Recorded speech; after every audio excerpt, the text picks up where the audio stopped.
Welcome to the Endurance Drive podcast. Our mission is to share the key principles that structure our approach to endurance training and coaching. I'm Jim. And I'm Katie. Hey, Katie. How are you? I am good. We are coming off a really fun weekend, and I think the opposite of that weekend is triathlon is alive and well. Triathlon is alive and well. That was my takeaway, big time. There's people everywhere. And I have to say, just standing there watching people come off the bike and run, I was so jealous. I was like, oh, I want to bike really hard and I want to run. And it looked just like people are like so happy running in that parking lot. I was like, this is the best.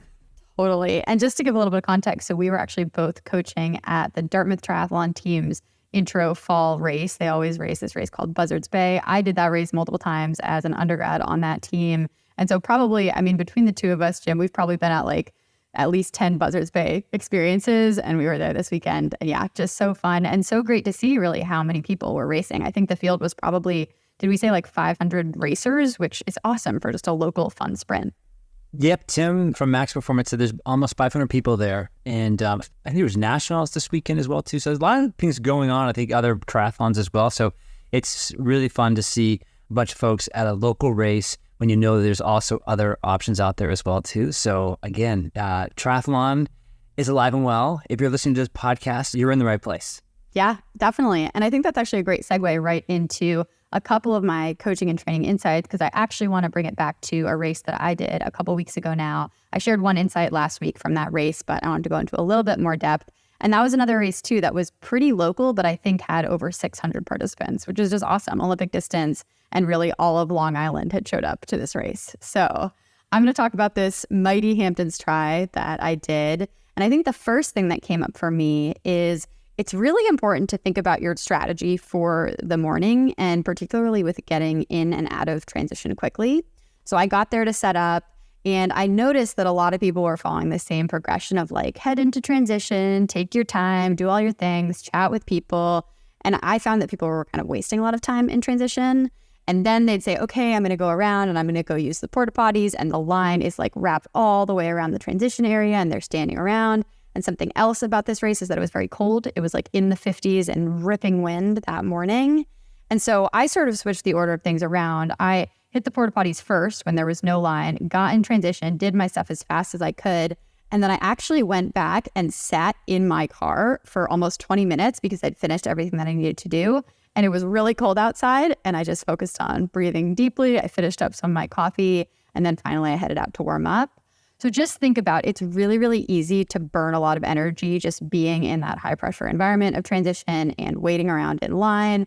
It's not a great place to be really calm. So whatever you can do to just get your stuff done super quickly, the transition area is not the place to hang out, at least in my opinion. Yeah, pro move there. And I'm always surprised at how little time you need in transition to set up in the morning. And it just seems like, when we're training, we're just, getting this, getting that out of the house. You put it in the car, you're doing this, you're setting up your transition, maybe some remote place. And there's just so many more logistics and see there's more details on a training day. And you show up at race day, oh, there are my shoes and there are my bike shoes and there's my helmet. And you think, where's all the other stuff that I bring out to the lake that day, right? I bring a whole carload of stuff. And I'm only got a few things here. And I always think, I'm missing something. And I keep looking down going, that's it. So yeah, you just did walk out of transition and go either sit down or what you did, smart move, go to your car and keep warm. Yeah, perfect. And honestly, sometimes that's not going to be realistic. I was lucky in that I got a really close parking spot, but even the ability to do your warm-up jog back to the car, sit in there for a little while and then come back in, especially for these cold mornings, I found that was just a good place for me to be calm, do my deep breathing, and then I was totally ready to go. All right, next one here. Another thing about this race, I just said it was a very windy morning, and the swim that I did in this race was actually one of the choppiest triathlon swims I have ever participated in, and I've done a lot of triathlons in my life, but this one was really, really bad, and it sort of threw me off because I actually did a practice swim the day before. It was in a bay, and it was a completely placid bay. There was not even a ripple on the water, and I'm like, great, this is just like a lake. It's super buoyant because it's salty. I'm going to be awesome. I did a 1,000-yard shakeout swim, nice pace. I was really happy with it. And we got there and there were actually 3-foot waves coming in on this bay. And normally that's not something that really happens. And actually I heard someone who lives in the area say that was the worst waves that they'd ever really seen in this bay. Very, very uncharacteristic of the area. But all that is to say, if you have a choppy swim, which absolutely can happen even in lakes, you need to know how to breathe on both sides. So for this course, if you only knew how to breathe on your right side, you were going to spend your entire swim just drinking the ocean. And so for me, I breathe bilaterally normally in the pool, but I was only breathing on my left side on the way out. And then I guess that would be right side on the way back. But yeah, in general, you really need to know how to do both sides. And if you only can do the one, then I would avoid signing up for a swim that's going to have those sideways waves. And, that's something you can even work on in your off season in terms of technique and skills in the water is bilateral breathing. So I hear you saying, are you inferring that drinking the ocean is not a good thing to do during triathlon? Is that what you're saying? We talk about hydration, we talk about electrolytes, all this stuff is good, but do not drink the ocean because it'll be an adventure, I would say, in transition, on the bike. I spoke to a woman after the race, actually, who ultimately finished third. I finished second, and she was saying that she was throwing up on the bike, which good for her for still finishing third. Like, that's really tough to do. But yeah, that is a great way to sour your stomach if you're going to drink the whole ocean. Something we've talked about, I think we talked about it a couple episodes ago. There's a question about how do you get easy, medium, and fast swim. And one thing you can do in the pool, you should always do, is just do a little bit bilateral breathing. So for example, I generally only breathe on my right-hand side. But when I want to go super easy, or when I was learning how to do bilateral breathing and going to my left side, I was doing a really easy pace. So there's a task, if you will, a challenge of the week, if you will, is go start to work on your offside breathing. And that should probably be going pretty slow as well, too. So there's your easy pace. Yeah, we've even done drills before. I'm thinking about like 3, 5, 7, 9 breathing, like normally breathing every 3 strokes, then you try 5, then you try 7. Breath control is really important. A lot of swimmers will do that. So there's a lot of different ways to play with it and just switching up the pattern. I think too, sometimes that even unlocks things with technique that can be new and interesting. If you're always breathing on one side, you might reach more on that side or not reach as much on the other side. So all that is to say, you can always incorporate different types of breathing, and you don't want to be one of those people who is forced to only do like breaststroke when you could swim really well freestyle in a super choppy swim. You also reminded me of a favorite swim drill that we've done in the past is just you breathe every stroke as well too. So breathe right, breathe left, breathe right, breathe left. Just with every stroke. It's super hard to do, but it's kind of fun, and it really does get you in a rhythm of breathing on your offside. That one always would make me so dizzy. I would get seasick in the pool. But yes, it is valuable for sure. And again, we're going to plug gear. So if you tried that and then you threw on like paddles and buoy, or you threw on fins, long fins, my favorite. Yeah, exactly. It might be a little bit easier. All right, one more swim insight here. So related to this swim, I think I realized in this experience that often the goal of triathlon swim prep is not to be the fastest swimmer in the entire world. It is often just to make the swim what I'm going to call a non-event. So I'm going in here, given how choppy this swim was, I knew that my swim was not going to be fast. But when I got in the water, I just kept repeating this mantra of I am experienced, I'm experienced, I'm experienced. In that, I knew how to deal with it. So I wasn't going to let this get something like really, really worked up. I wasn't going to get upset about it. I wasn't going to get frazzled. And if you've had enough swim training, hopefully you'll get to the point where you're not going to feel that way in this kind of new environment. So in general, you can just kind of make your goal to move forward, sight well, and just not stress out. But know that spending a lot of time working on your swim speed and technique, et cetera, is a way to get the swim to be a non-event. And I think related to this, racing, especially with choppy water, can often create conditions where you can't really express the swim fitness that you have. But what you can express is your ability to just stay calm and move through it. And then the last thing too is when this happens, just try to remind yourself that everybody has to deal with those conditions. So if you can just outsmart other people and not freak out and sight really well, I think you can still do pretty well. And just to give perspective, probably my threshold swim pace is, low 120s, something like that per 100 yards. But I am pretty sure that I was swimming close to 2 minutes per 100. That's how bad this was for me. And you can't really compare apples to apples, person to person, but being literally 40 seconds per 100 yards off my threshold pace, not something that you see very often. But my swim was actually like middle to front of the pack just because it was that bad out there. So remind yourself that you're experienced, get that time in the water in the pool, and know that it's not even always to have this fastest swim. It's just to have the swim that's the least stressful and isn't going to impact how you do your bike and your run. Yeah, I love that mantra, I'm experienced. And like you say, right, like we really focus a lot here in the endurance drive is that we always say we don't have to swim fast, you just have to swim well. And swimming well, really a couple of things. One is just being able to sight every 7 to 9 strokes. Like I sight every 7 strokes. So going from buoy to buoy to buoy. And you could be sort of a moderate swimmer or even a kind of a slower swimmer and beat a lot of fast swimmers if you can just go buoy to buoy to buoy. So swimming well, navigating well.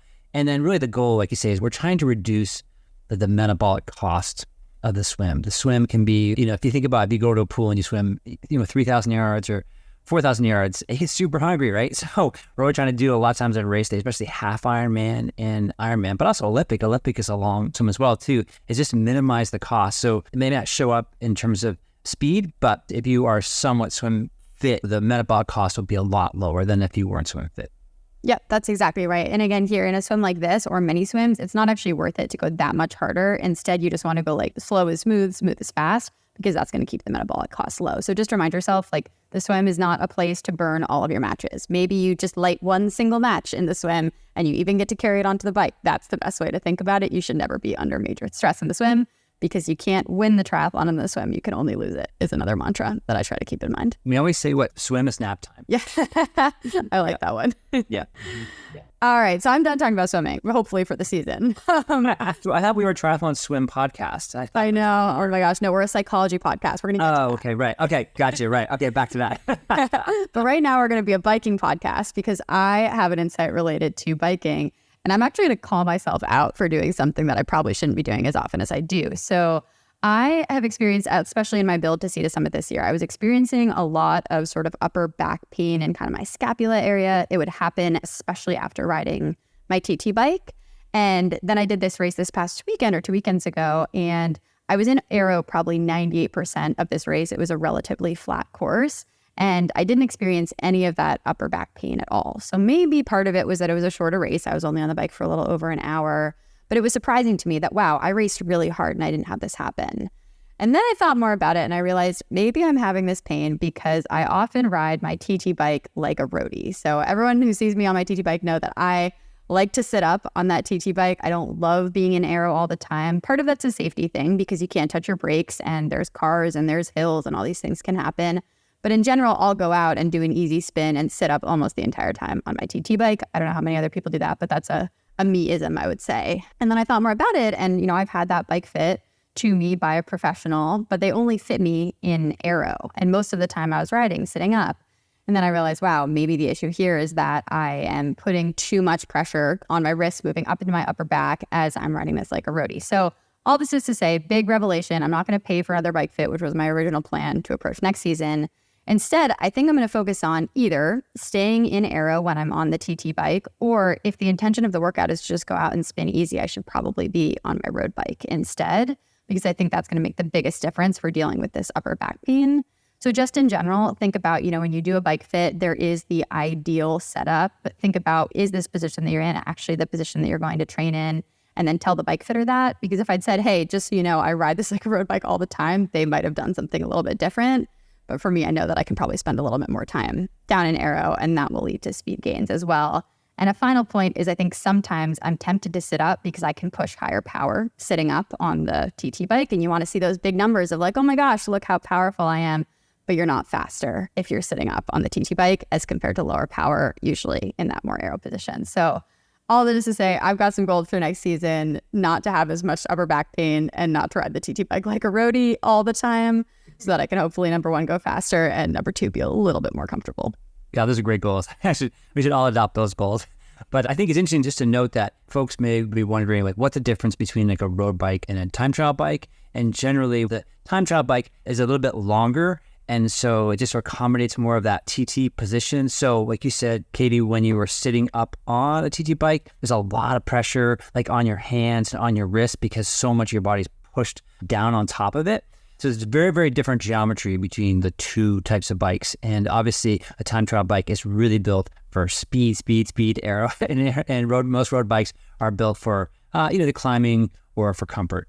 Totally. And I will say, now that I'm in my off season, I've actually had a lot of fun going out and doing rides without even looking at power or caring about power, but just trying to stay in aero and knowing like, yeah, my normalized power is going to be a lot lower than I know I could push, but that's not the goal right now. And I'm hoping that by the time I get into kind of that general prep phase and we're doing higher intensity stuff, I'll be more comfortable just being in aero for a longer amount of time. And then that'll be a little bit easier to transition into serious intervals that are in aero, which I think will kind of progress the bike nicely next season.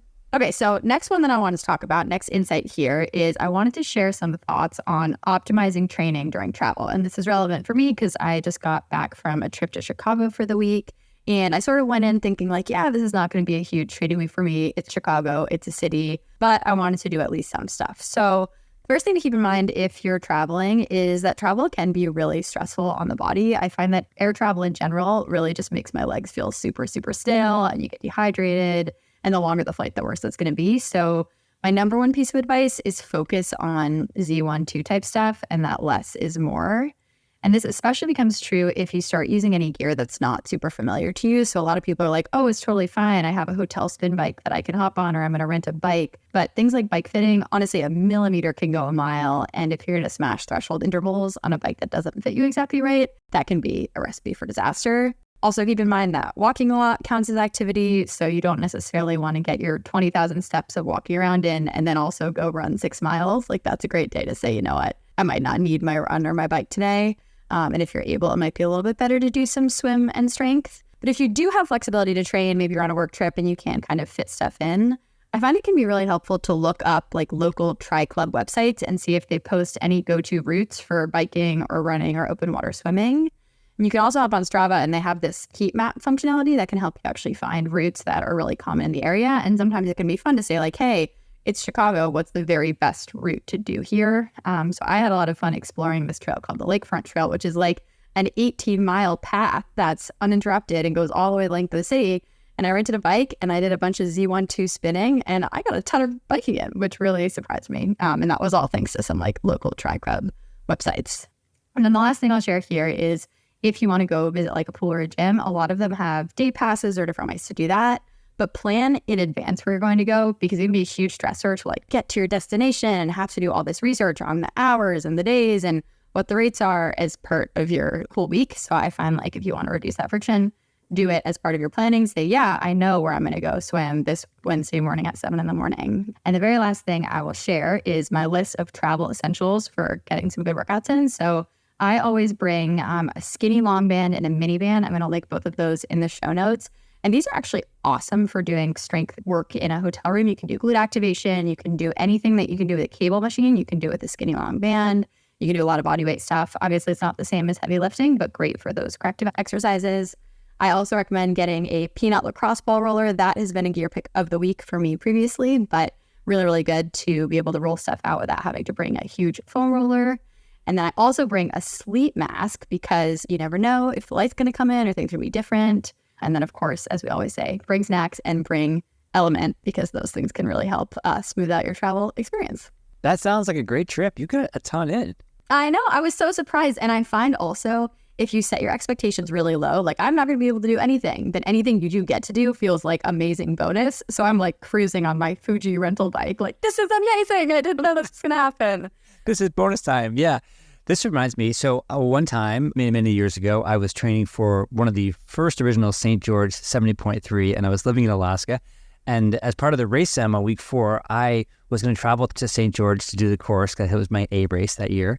And so I reached out to the local tri club, like you suggested, like reach out to the locals. And so I reached out, and like 30 minutes later, I get this phone call from the president of the St. George Tri Club saying, "Hey, you're coming down? Like, I'll take you around." And this guy took me, like, I met him down on the St. George. He took me around the whole entire course, and he took me out and he invited me to go to the group swim. And I just had this incredible, great race and weekend because the locals were like, "Yeah, you're a triathlete. Come on down. We'll help you out."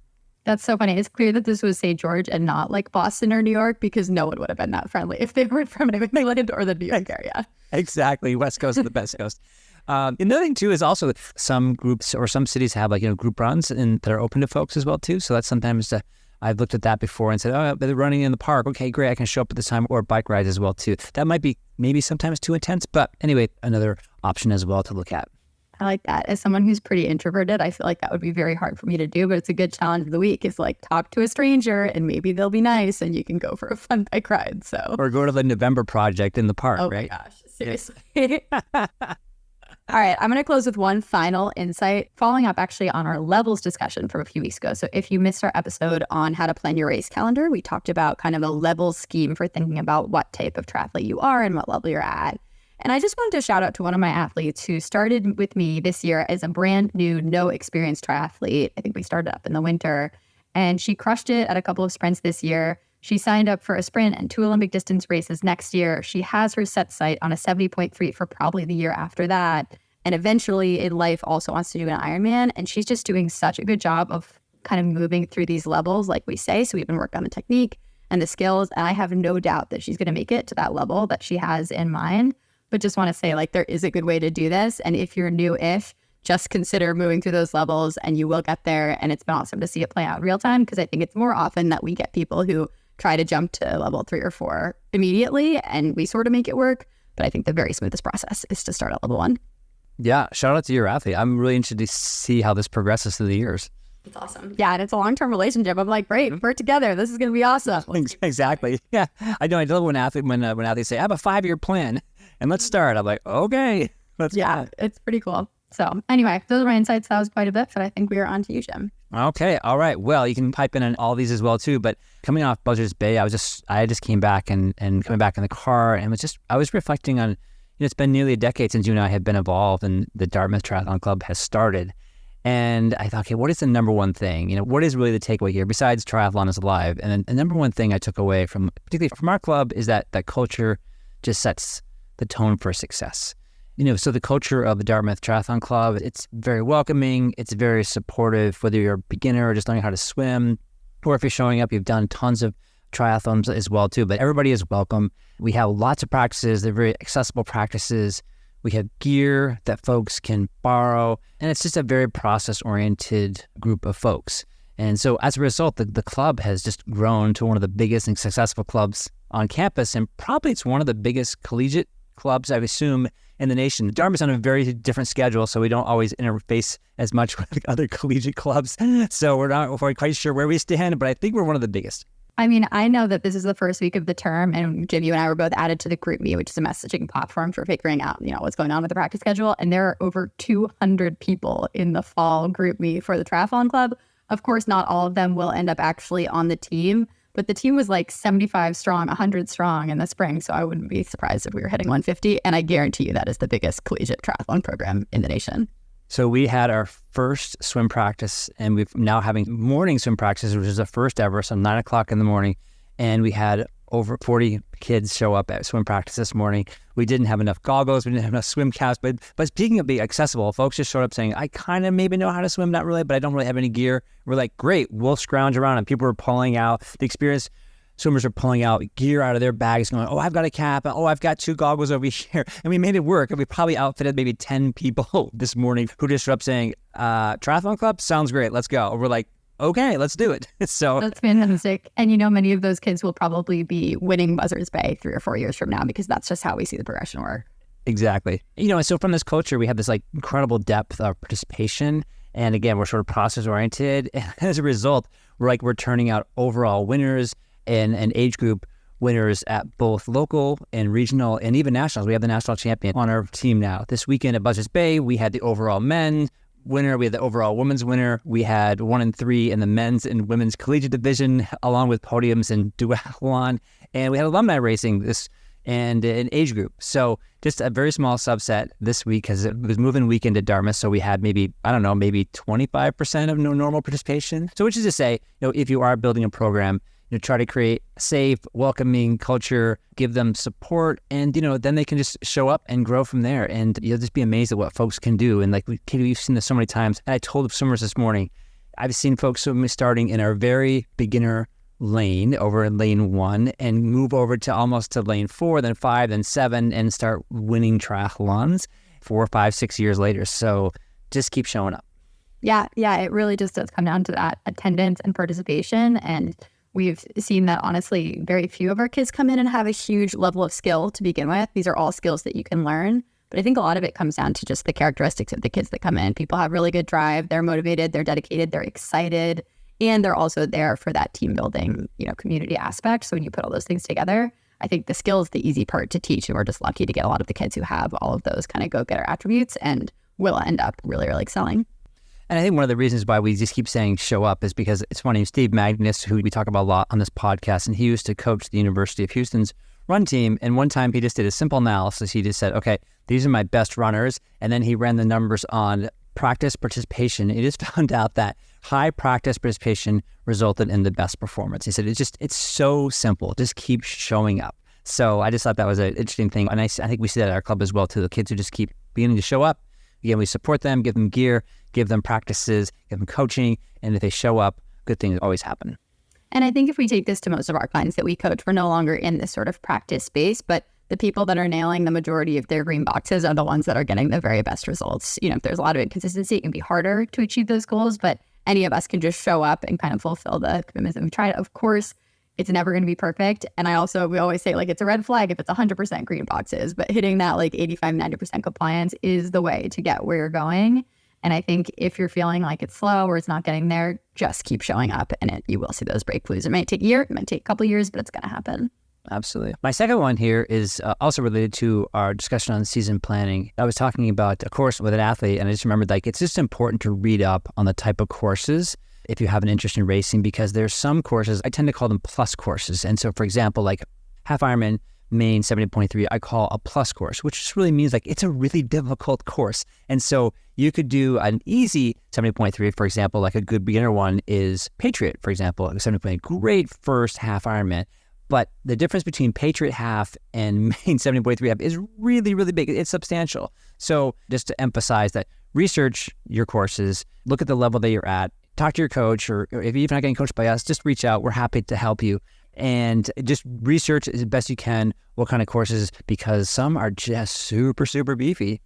Yeah, I think so too. And I think keep in mind, if you have goals that are related to times, choosing a course that's really, really hard is going to make that challenging. So if, for example, you really want to go, say, sub 6 hours in a half, but you choose the White Mountains half or the Maine 70.3, that's going to be a lot harder than going 6 hours at Patriot. It's just a completely different race. So not everybody has time goals, but in general, you can optimize for those goals, and choosing something that's flatter and easier can help you achieve specific time goals if that's your main driving force.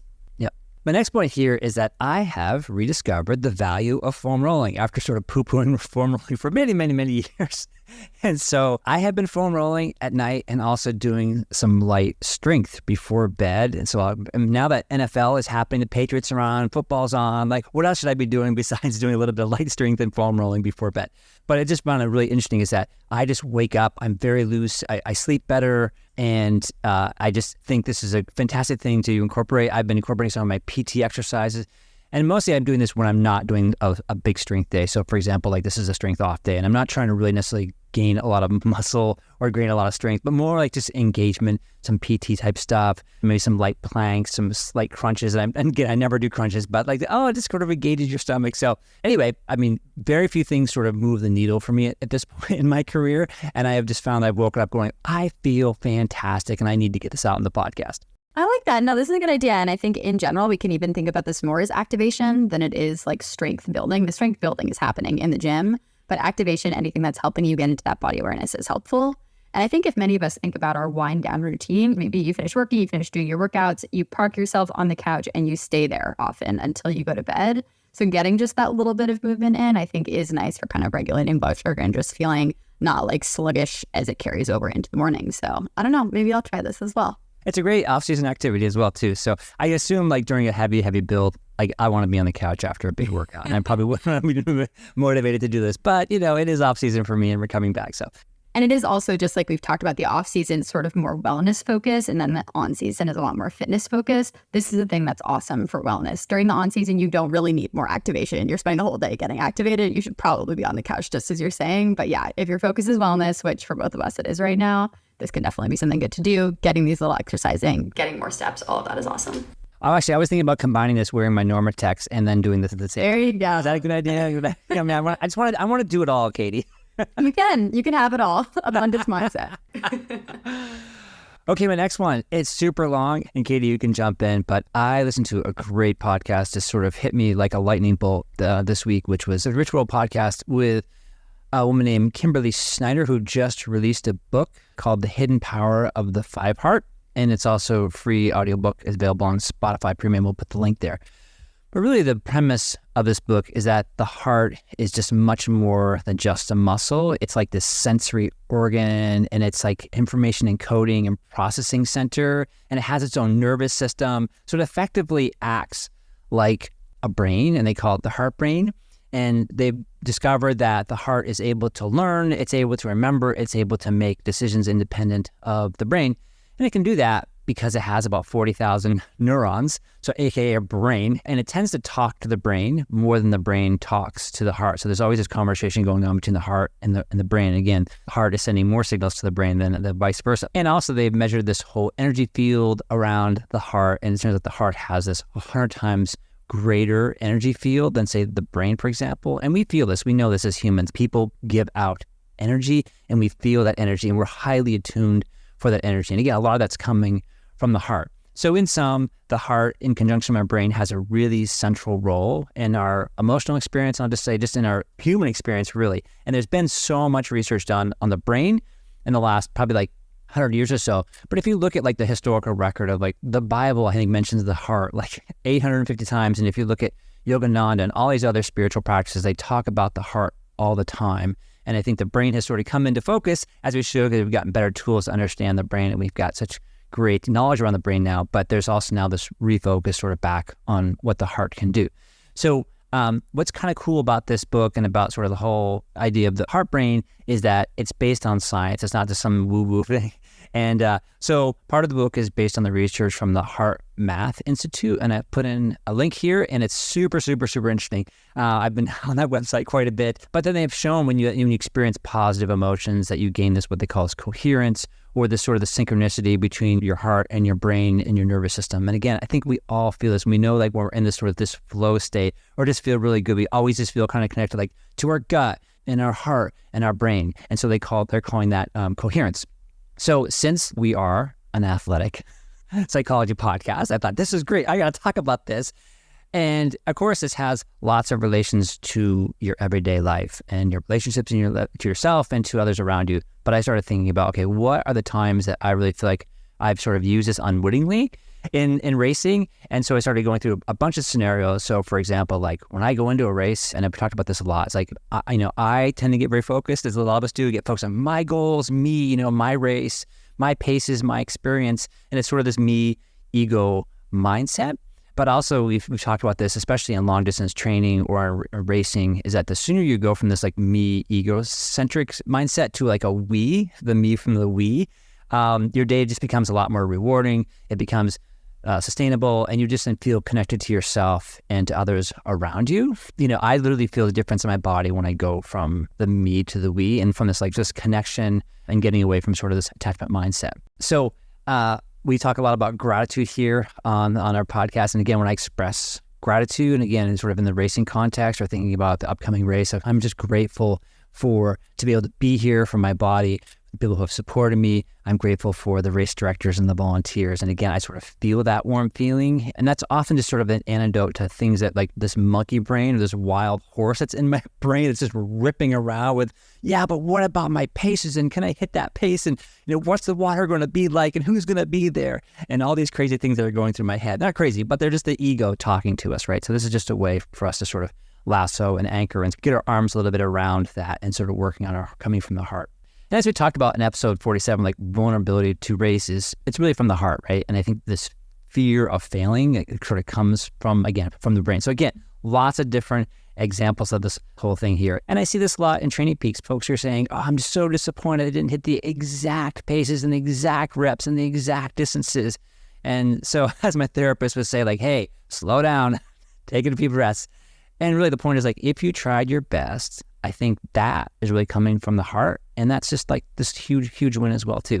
And again, we've all lived this, right? We miss one workout and we think, oh my God, I got one red box. It's going to ruin the training plan.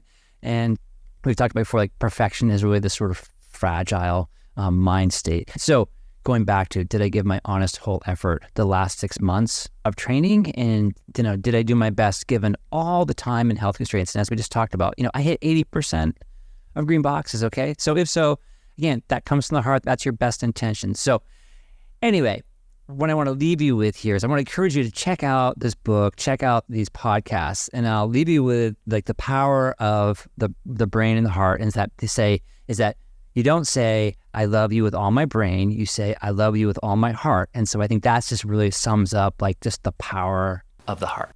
Wow. Yeah. I listened to this podcast too after I saw your notes, and I think it is really powerful. And I think maybe to take it one step further and how you can actually just action this in your life, just trying to be mindful about when things are coming from your brain versus your heart, I think is a really, really big step. So when you feel that like horse racing in your head because of like, da-da-da-da, and this went wrong and I'm not sure how that is the brain, and being able to take a step back and say like, wow, there's a lot more power that comes from my heart and where this is. I think when I even think about my Sea to Summit race, there was like the moment of getting lost and the brain's doing this like loops and crazy and whatever. And then I do think it was a more heart drive to say, you know what, it's all right. I'm just going to go out and have a fun day.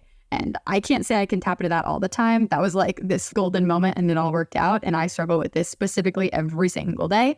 But coming into like this perspective of, okay, at least let's acknowledge where it is. And then we can try to align more with the heart is a great way to start. So yeah, thanks for sharing. And we totally are a psychology podcast. It's awesome. We are, but I think you're right. Like what's kind of interesting too is the heart is the middle of the body, right? So we have the brain, we have the gut, right in the middle there is our heart. And the cool thing is it's always accessible. And there's some really cool, just very short, I'm not even call them meditations, but sort of just exercises in the book that really just start with like, put your hand on your heart and just breathe deeply for 4 or 5 times.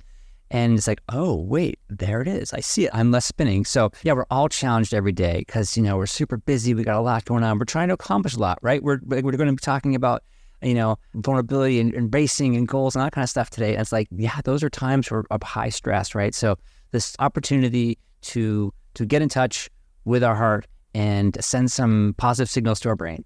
I love it. Well, I think that is the best segue we could have asked for jumping into our main content today, which really is the Sports Psychology Podcast. And we're going to talk about how to set goals in training and racing. So this is important because it's been coming up a lot with our athletes. I think now that you and I as coaches have been thinking a lot more about how to map seasons and choose races, we also want to be supporting our athletes in that. And I will say this is one of the first years that I've really sat down as much as possible with my athletes and said, hey, the season's over. Let's debrief what happened and let's talk about next year right now. Instead of just like, we don't chat for a couple months and then they sign up for 3 races and then it's the season and we start. Now we're really being intentional about like, okay, what actually makes sense in line with the next season. And with that, I think it's really important to start focusing on goals. And I'll also say that for me, this is relevant because I've been doing a lot of goal mapping in my own life, and I work with a mindset coach who kind of specializes in sport performance and psychology, and that's been really, really cool. So I'm going to actually port over some of the things I've taken from those conversations to the masses, which is what we try to do here on this podcast. And yeah, I think it'll be a lot of fun. And Jim, I'll have you kind of jump in whenever, and we can sort of work through this together.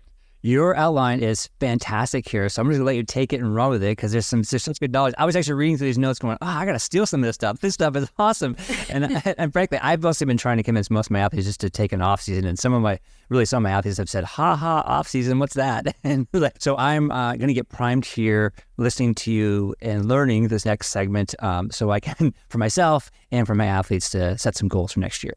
Awesome. Well, okay, first thing that I want to say before we even get into how to map your goals and figure out what they are is I'm going to return to my psychology insight from 2 episodes ago and my shout out to Brene Brown, where I was talking about vulnerability. And what's really interesting about goal setting is that goal setting is actually a very vulnerable thing to do. So kudos if you are even considering doing it. And if we go back to that definition of vulnerability, it's when we have emotional exposure plus risk plus uncertainty. So if you say something like, hey, I'm going to sign up for this race and I want to win, you are expressing a desire. So that's emotion. There's some risk. What if it doesn't happen? And there's some uncertainty because nobody knows if you're going to win the race. You might be, Lucy Charles going into like the local sprint try and you could have a catastrophic vehicle and not win. So just want to validate, like, this can be a little bit scary and weird. I feel a little bit scary and weird about doing it, but here we are. Kudos to people who are thinking about their goals. And one thing I was thinking about today on my bike ride, and we was talking about this episode, was that how often in just sort of regular life do we like proclaim, either to our family, here in the podcast, it's pretty public, but just in general, like, when do we proclaim like, I'm going after and doing this and putting it out there? And so I think it's unique about athletics. But yeah, also very scary because I don't think we're really used to setting these goals like this in our just everyday life. Like, I'm going to do great at, loading the dishwasher. Like, nobody really says that. Yeah. Or even just like, I have a big career goal, or I really want to get promoted, or I really want XYZ in my life. It feels scary to say that because the stakes go up. It feels like if you say that. So we'll talk through that just a little bit. But what's interesting about goal mapping in general is actually I'd like us to zoom out and not actually focus on the goals as our starting point. I find that the most important thing to focus on if you're going to do some goal mapping is to identify your purpose. So this is important because purpose needs to be the gas that drives the car throughout your entire approach to a season. And I think often people maybe get caught up in some of these other factors that aren't as important. So we've talked about purpose before. And a couple examples of what purpose could look like could be, at least for me, it's like I really like training, and racing gives structure to that training. So it makes sense when I'm going to be doing the general prep and the specific prep and recovering, and all of that is going to help me optimize performance. You might also say, like, I use training and racing to stay connected with others and to build community, or you love to learn and see progress. There's a million different things, and there's no right answer to what your purpose is. But I find that if you're actually going to do like a goal mapping worksheet, the very first thing to put at the top in bold font is, this is my purpose. And it's important because this is going to be what you remember when you're on the trainer in February and it's like negative 25 degrees and snowing and you hate everything. At least you could remember, like, well, I like training some of the time and my race is coming and there's some structure and this all makes sense. So always start with purpose, and your purpose should probably also be aligned with your values. So if your biggest value is community, then your purpose is probably going to be, I want to be with community, and we'll drill down into how you can kind of execute that, the things that you're doing in line with that community purpose, for example. I think in the corporate world, they call this the mission statement. Then you make a poster of it and you put it around the conference room. So maybe you should do that. You make a purpose poster and put it in your pain cave. I love it. The purpose pain cave poster. Yes. The PP. PPP, the 3 Ps. Okay, so now that we have purpose down, the next thing that you want to identify is your big, scary outcome goal. So you could call this an outcome goal, you could call it a milestone goal, but basically this is just the result that you as an athlete want to achieve, or the outcome that you want to happen. So you want to break X hours in a 70.3, you want to win your age group in this Olympic tri that you've done every year, you want to qualify for Kona, you want to finish an Ironman. It doesn't have to be performance driven, but I find that most often for athletics it is, because it does help you drill down into actually what would that look like. And I find it can also be helpful to break down these outcome goals into different tiers. So you don't just have to have one, like win your age group, for example. You can break it down to say A goal, B goal, and C goal. And that's helpful because in a race setting, A goal doesn't happen all the time, but it's also good to be relatively ambitious. So you might say, for example, my A goal, it's an impressive high-level goal. I want to be on the overall podium at a race, for example. Your B goal, this is something that's achievable. You think maybe it's in the ballpark of what you could do based on your training or previous performances. Maybe you say, okay, I want to finish top 3 in my age group. Maybe last year you were 4th in your age group. So you think like, yeah, with a little more training, I can get there. And then a C goal is something that's pretty obvious. So I want to finish at this race, or I want to thank every volunteer, whatever that is. I find it's helpful to kind of have these goals broken down, just because then you can sort of have a little bit of flexibility with whatever happens on that race day. And you don't want to feel like if you can't hit that outcome goal, then the whole thing was a waste. Your purpose is the point. So keep that in mind, but the outcome goal is there. Now, a couple of general guidelines on outcome goals. First of all, you want to be as specific as possible. So if you want a PR, for example, by how much? Does it mean something to you if last year you finished your 70.3 in 5 hours, 30 minutes, and 2 seconds. And if you do 5 hours, 30 minutes, and 1 second, like, is that achieving your goal? Is that what you're looking for? Do you want to go 5:25, for example?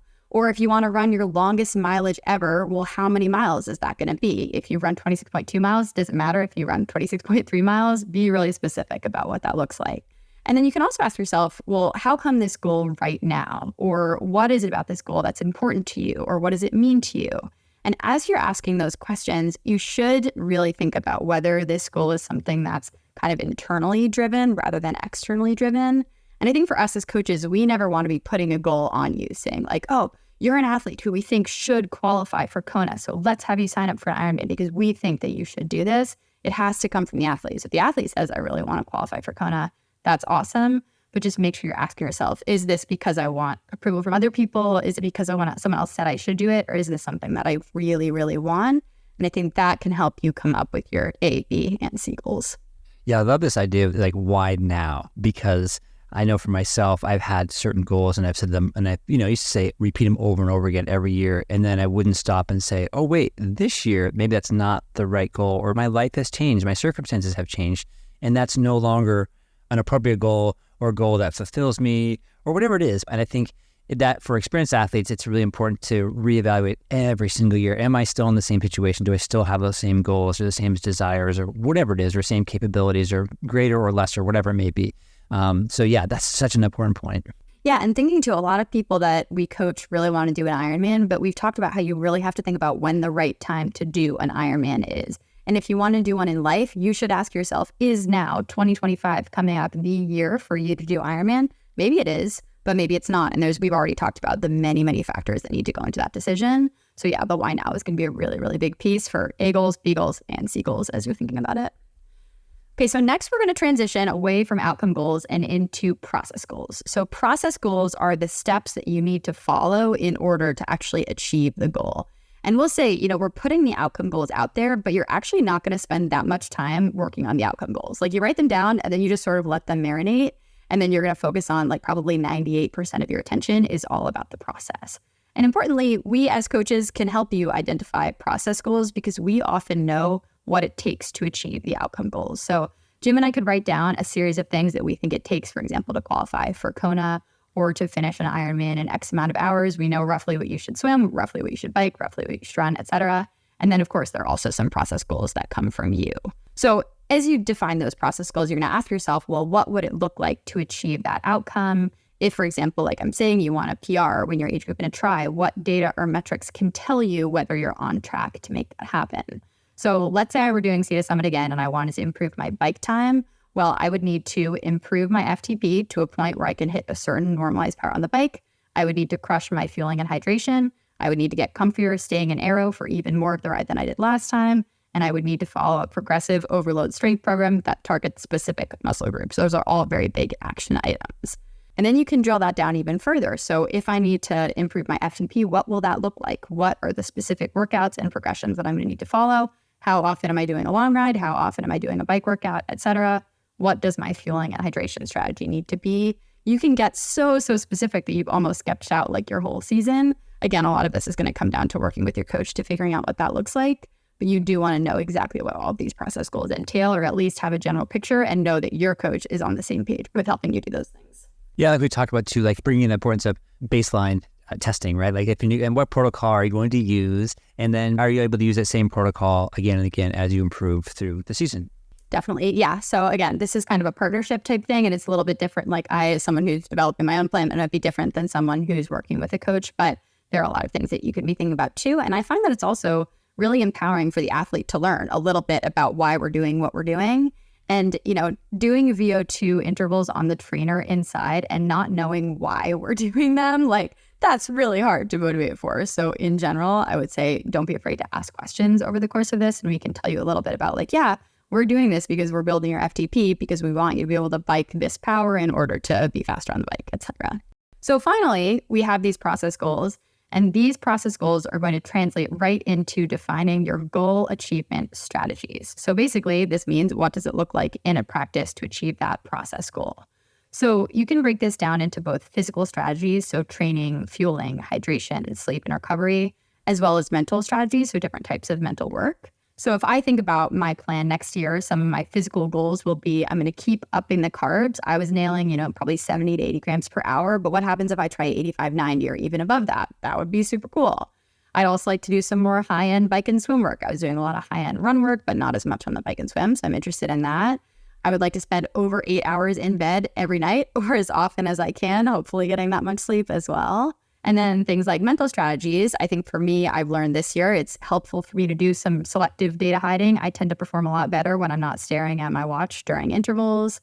I would do some breathing and relaxation technique to really try to make that a priority. And all these things are going to help me achieve some of the process goals that I've outlined for myself. There are other examples that maybe aren't as specific to me, but just thinking about, hey, like limiting drinking or limiting late nights during that specific prep phase, saying no to more things. We've talked about that. Going to therapy, best thing ever. Starting and ending workouts with a mantra. There's a million different goal achievement strategies that you can do. And then in addition, I find that it's really helpful to figure out the frequency that you can commit to following those strategies. So if you're going to say, I really want to be in bed for over 8 hours, at least 5 times a week. Maybe you might not get it every single day and that's okay, but 5 times a week, I'm going to be in bed for longer than 8 hours. Or breath work, I'm going to do this once a day for 5 minutes, 6 days a week, something like that. And you can start actually writing this out in a 7-day schedule of saying like, all right, Monday, Tuesday, Wednesday, Thursday, Friday, Saturday, breath work, day off on Sunday, which is going to coincide with my rest day or whatever that is. But if you can really build these into your schedule, I think that's a great way to start forming habits and have them on deck as part of your plan that helps you plan out your week. And has you you might say, oh, well, I'm going to foam roll for 15 minutes and do 20 minutes of breath work and do a cold plunge. And soon you'll realize this is not actually realistic. But if you start to be really intentional about how many days and how much time you can allocate to each thing, I think that makes it more doable to actually commit to those goal achievement strategies. Yeah, I like how you emphasize here, like write it out. And I know that for me, like I'll often look at some of these things and go, oh yeah, of course I'm going to foam roll and do all this. Of course I'm going to be in bed for 8 hours, and of course I'm going to do this, right? Like it all sounds great. Okay, let's do it.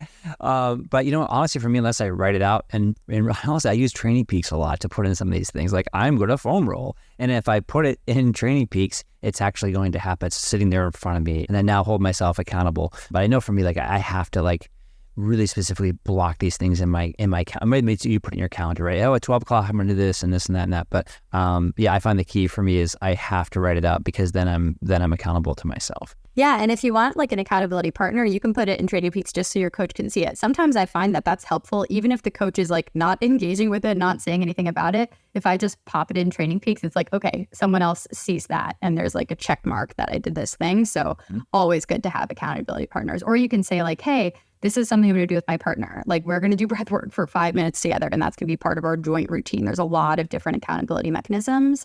And this actually translates right into my, final steps for your goal mapping is you do want to identify barriers to achieving your goals and then figure out how to overcome them. So if it's like, you spend a lot of time training and you need to spend more time with your family, well, are there any things here that you can actually do with your family? Because if the barrier is like time and family, like, okay, well, let's do breath work as a family, whatever that is, anything like that. As you kind of write down these potential barriers, I would actually go through each one and see if there is a strategy you can kind of use to get around it. And if there's not, then you should consider whether that's actually going to compromise the goal and means it would be good to modify the goal. Because if you say, hey, the goal is that I want to do an Ironman, I want to do it in X time, but it turns out that I can't really do 80% of the goal achievement strategies that I laid out in order to do the Ironman in this time, then it might be nice to just take a deep breath and a step back and say, hey, I could crush a half this year and I could hit all the goal achievement strategies. But if it's an Ironman, then we're going to be playing catch up all of the time. So in general, I think it's really good to do that. And I'll give an example for me. Like I have said that if I want to get faster at swimming, I'm going to need to get in the pool for more tough workouts, which I didn't do a lot of this year. I sort of did a lot of technique and that was it, which is great sometimes, but you need to do some tough sets. And so if that's a barrier, getting in the pool is tough, I struggle with motivation, then I need to find more friends to bring to the pool. There's a huge community of people in the Boston area that I could bring to the pool and do a swim workout with me. And I love swimming if it's with people. So that's one of my sort of barrier overcome strategies for getting those hard workouts in. And I'm hoping that that's a way to kind of tackle the barrier head on. So then final thing here that you want to also identify is your need to haves to make your goals possible. So this can include gear, it can include technique or skills, it can include your support network. You shouldn't be afraid to ask for help. And some of it comes down to like, okay, if you want to qualify for Kona in a flat half Ironman or Ironman, you're probably going to need a TT bike. Like that is something that's probably a need to have in most things. Another example is like, hey, I'm going to need to have honesty and trust and direct communication with my coach. If you know that's really important to you, which it should be, not everyone is coached by us, you should say that up front. And as you list all of those things, you should figure out if there are any strategies that you can use to just make sure that you have them. And you'll sort of have everything that you need all in one place to move towards those goals.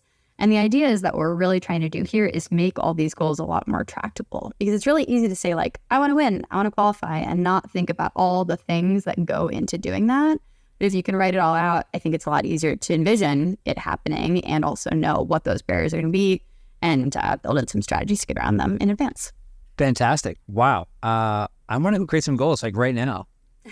Let's do it. Let's do it. Well, I'm going to say a couple things that you should be aware of as we're just wrapping up this discussion of goals is, as I said before, the big outcome goals are there and it can be important to acknowledge them, but they should not be the focus.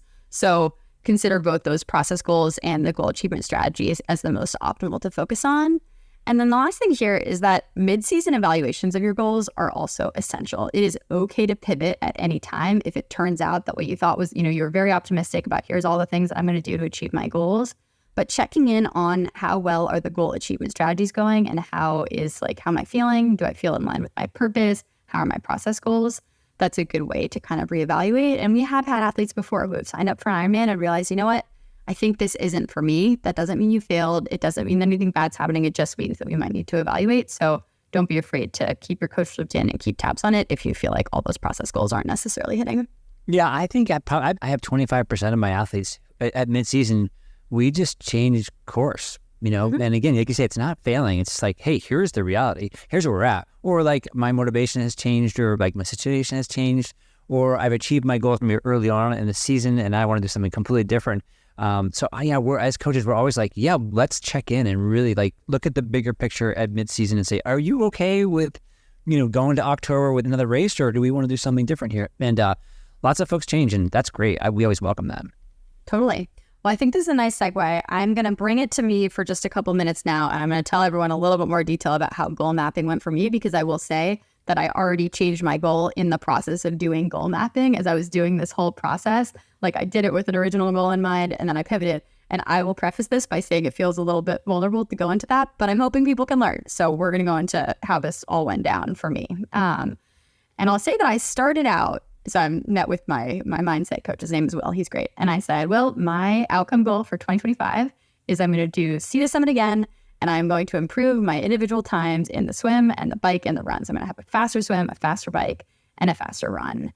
And honestly, as I reflected a lot more about that goal, I realized that it might actually be a little bit lacking on the ambition side for me. And I had like a really nice day, which was fine. But for example, I got lost in the bike. I would technically achieve my goal if I biked exactly the same or a little bit slower and just didn't get lost. And I know I'm not going to get lost next year, because that was a really dumb thing to do. I mean, positive self-talk, like be kind to yourself, but that was a dumb thing to do. I took a run right out of transition. So anyway, and then like swim too, didn't really try with the swim and it went fine. And I know that I can do better on the swim. And I had a really good run, but I think with the same type of run build and a whole other year of fitness, I probably could do better. And so I asked myself, would it actually be a big deal for me if I went 5 seconds faster on the swim and the bike and the run? Honestly, it probably wouldn't. And Jim knows this. I have a tendency to usually say my stated goal out loud, and I pick something that's pretty attainable or pretty obvious. But then in the back of my mind, I have like a secret goal of something else that I want to do. And I see this in athletes too. Sometimes we don't want to say our goals out loud because there's less of a landing pad if we don't achieve them, or the stakes feel a little bit higher. And related to that, I and many of my athletes have a tendency to say like, well, I don't even care about the outcome anyway in the weeks leading up to the race. And here's all the reasons it's not going to go well. But of course I care. I'm putting that out there. I always care a ton about these goals. So anyway, I then had to go back and think a little bit about what it was that I really wanted to do and what kind of goals scared me a little bit. And so as it turns out, I'm still going to do Sea to Summit next year, but it's going to be a little bit more of a B race. And I'm going to build out my calendar with some other races before that and different training objectives that are actually a lot scarier. And I'm still signing up and figuring out what these all look like once I have them fully figured out. So I will keep everyone appraised of my plans. But I think I realize I should probably be setting some goals that I might actually not hit. And it's okay if I don't hit them. But if I'm striving for 5 seconds faster in each discipline of this race that I've already done before, I don't think that that's necessarily challenging myself enough. And also not providing me with enough opportunities to really kind of work on that mental toughness and flex that muscle and be okay with, it might not work out. So all this to say, once you do goal mapping, you might find out that your goals are different from what you thought that they were.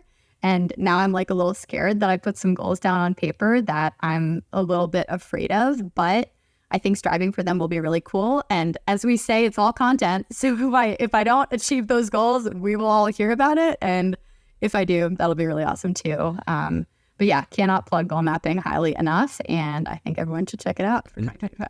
Yeah, thanks, Kate. This is great information. And thanks for sharing. I really appreciate it. Yeah, it is a really scary thing to put it out there, so that lots of people can hear about your goals. And we're excited to follow along. And whenever you want to share more, it's going to be really exciting.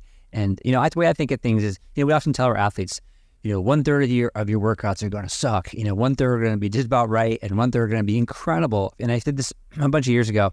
I was looking at my goals and I realized, like, God, I keep hitting all my goals. And I realized, like, I'm not thinking big enough. Like, if I keep continuing hitting my goals year after year after year, and maybe it's just like, for me, which is like, I need to do one scary thing that I sort of in the back of my mind going, I don't really know I can do that. But, have one, at least for myself, that's like, okay, that's pretty a stretch and that may not happen. And then one going, I think that's appropriate. So anyway, I think if you're hitting, a half to a third of your goals, I think that's a huge win. And just a reminder that if you play baseball and you get on base 3 out of 10 times, if you hit an average of 300, so you fail 7 times out of 10, they put you in the Hall of Fame. Wow. I did not know that. And as someone who I think always sets goals that I know that I can achieve and then usually achieves them, and it's like, yay, throw a parade, whatever. I think it's important to remember that those Hall of Famers are people who aimed really, really hard. They were trying to get all 10 and they got 3 and it was still awesome. So I think still, you were considered the greatest of all time if you get 3 hits for every 10 at bats. So maybe I should sign up for 10 triathlons and then DNF 7 of them. Right. And then if I finish 3, that'll be the win. But you have to win the 3, so there you go. Okay. So or get whatever get on base means to you, right? The big secret is that was my goal, that I'm going to sign up for 10 races. Exactly. No, but I will share. Actually, I literally just have not finished signing up and finalizing what it is, but I will share. And I think this is going to be an awesome year for me of really working on the mental toughness piece. Like, I'm excited about these hard workouts that I'll do, but at the end of the day, I think the biggest outcome goal that I put at the very top of my list was smoothing out my mental pathway to the season. Yeah. So I think that's going to be awesome, and that's a big part of the purpose as well. Yeah, and I just love in your list here, like the physical stuff, which I think for me, I know personally I've focused on for so many years, the physical stuff. What's my FTP? What's my run threshold? And now I think the last, year or so, we've been like, oh, the mental side is pretty big, maybe even bigger. So let's focus on that, because I think that's where we're just going to have huge gains. Totally. All right, so let's get out of this vulnerability soup and move into listener questions on training topics, please. This question is for you, Jim. It came from a listener. It says, how should I approach racing if it's windy out, especially on the bike? Should I go harder into the headwind and easier into the tailwind, or maintain a consistent effort? And this actually came up in the context of nationals was recently, and it was a very, very windy race. We had a lot of athletes at Age Group Nationals. So people were wondering, how should they be approaching that kind of conditions, especially on a TT bike? Yeah, I really appreciate this question, because I really, really, really struggle with the wind. And my triathlon career started in Alaska, where it is super, super windy, and also spent about a year total on Kona. And we all know the winds there are terrible. So I've had a lot of time to think while being smacked around by the wind. And hopefully I have some insights. But first, I just want to acknowledge that I think wind is really, really hard. For me, what happens is that my heart rate jumps up immediately and my watts go like all over the place. And I sort of get lost as somebody who's been sitting on a trainer for a long time going, my heart rate is this and my watts are this, and suddenly get outside and get buffeted around by the wind going, okay, this is not the plan at all. So what I try to do is I try to think about like just staying aero. And I really just it becomes a mental thing almost. Like I sort of ignore a little bit my heart rate and my watts, and maybe I'll check in on them, but say, okay, I need to think about being aero. I want to cut through the wind. And I really have this mental image of cutting through the wind. And then I just try to keep a steady effort.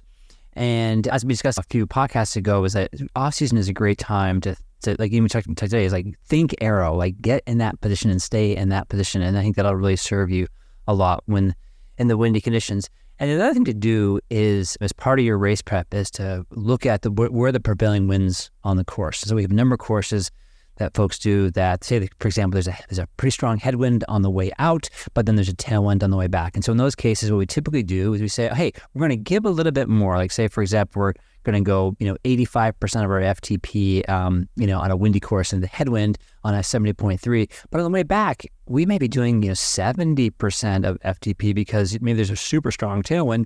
And at that point, on the way out, you're thinking effort, you're thinking watts, you're working hard. And on the way back, you're thinking about cutting through the wind. I'm staying aero. You're thinking speed. So it really goes from the first half is very physical, kind of beating up yourself in the wind. And then the second half is relaxed and in an aero position. So those are just some of the ways that I deal with it. And I do have one funny story. One time was we were doing a TT in Alaska, and again, the wind is always terrible there. And we had all these different scenarios because we wanted to actually break the record. There was a person in town we didn't really like, and it was a bit of so we're we're going to break his record this is today. And so we had all these plans in place. If it's this, we had sort of plan A, plan B, plan C. And I got on the bike, and it turns out there was a massive tailwind that day, very unusual tailwind.